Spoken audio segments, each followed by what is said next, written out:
I, like any other good American, spend my time in the shower drinking coffee, washing with a broken Dove bar, and thinking about my days past. Off Dome, I can tell you how I spend my afternoon consuming content from seemingly well-off, full-time artists. And I'm not going to lie to you, it did not make me feel good about myself. I'm an artist based out of San Francisco. And today I am so excited to share that I quit my job as an economics policy consultant to pursue art full-time. And so in this video, I wanted to talk about how I realized that I wanted to be a full-time artist. Welcome back to my studio. Hope you're having a good day. Really excited to be filming today's video. I don't think I would have been the person I am today if I didn't have my couple years in Hawaii. It really made me reevaluate a lot of stuff. I should probably do a whole video about like all the stuff you guys don't know about me.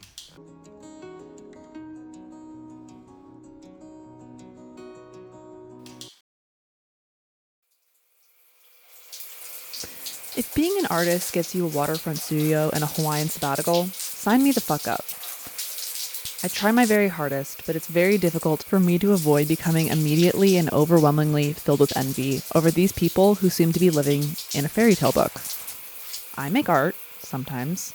What makes me so different from them? I guess the answer is that they've made it their livelihood, and I did not. In other words, they're professional artists, and I am nothing of the sort.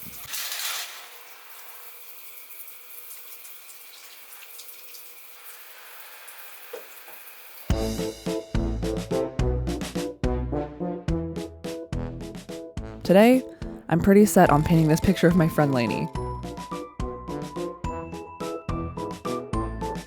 Oh look, here she is too. Hey girl!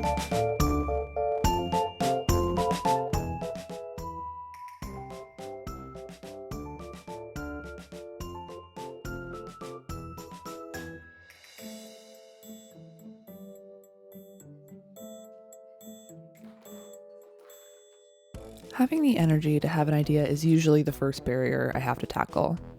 I often combat this by seeking inspiration in my camera roll. This usually doesn't work, but not today. Today it doesn't not work. The thing about ideas is that I will have them all day. All day I'm pumping out ideas, but very rarely are they good ones, or worth acting upon for that matter. And the thing is that there's no true formula on how to increase idea making efficiency. No, we're kind of all on our own producing ideas and choosing whether or not to let them die or choosing to act upon them. And there are artists with insane ideas, like artist prodigies who just think about art in a really unique way. And I have in the past gotten really hung up on this rule that I can only spend my energy on really, really good ideas, which is really limiting. Because like I said before, I don't have too many outstanding ones. So I changed the rule. I'm allowed to act on the ones that aren't that good. And I started learning so much faster. I really like this picture of Lainey, but it's not a groundbreaking or original act to just paint a picture that I like. But I chose it because I want to practice painting in low saturation and high contrast. And I don't need to wait on an amazing idea to do that.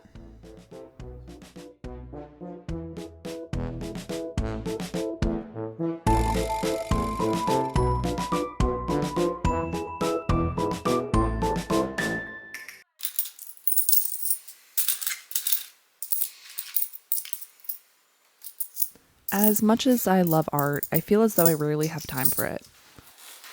I got shit to do. There's so much to do. Of course I don't have time to paint. Who has time to paint?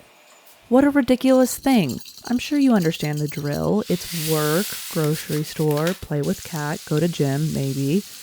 Make dinner. What? No painting.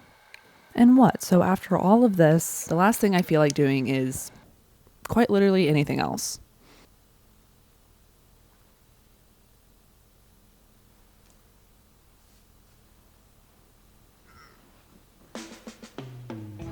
So when I do feel like I have time to work on something creative, I'm often thinking about how I would probably be so much better at this if I practice a little bit more.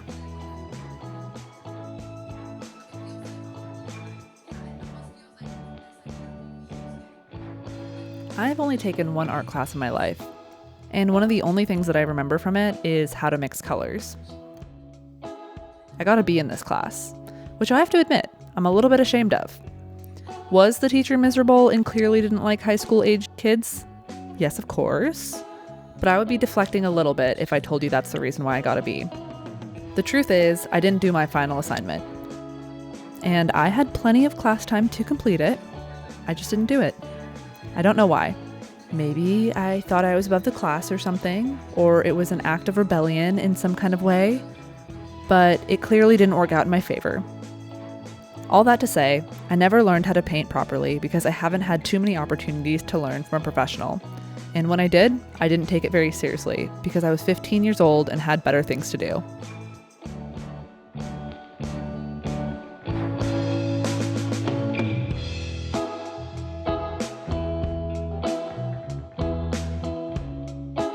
This lack of training becomes really obvious at times, especially when it takes me much longer to complete a project than I had originally planned. And honestly, it gets kind of frustrating because I feel like I'll be stagnant forever in a spot where I'm just okay at art. Because now, of course, when I care about learning and getting better, I have laundry to do.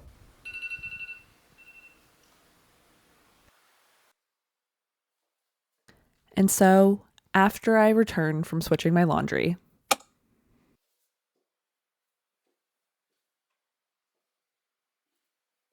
I'll stare at this piece of art that is poorly sketched, not blocked in, and completely the wrong color, and feel like this giant emotional wall exists in front of me that I have to climb to start painting again.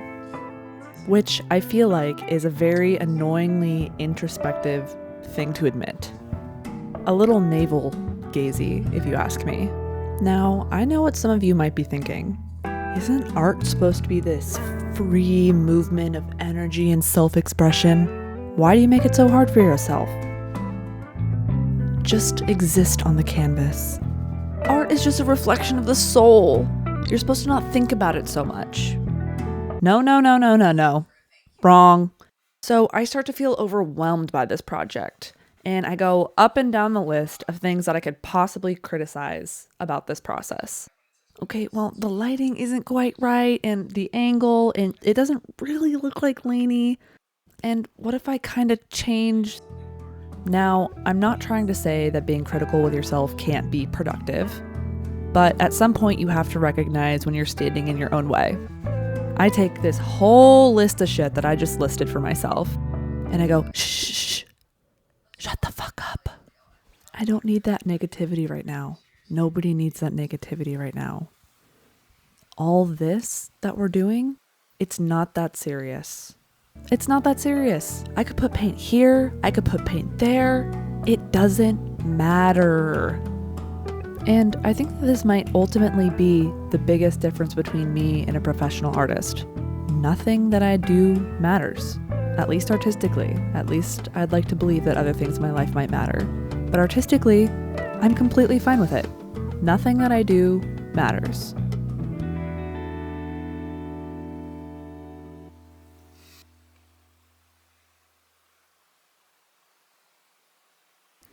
So, what really is the difference between these YouTube artists and me?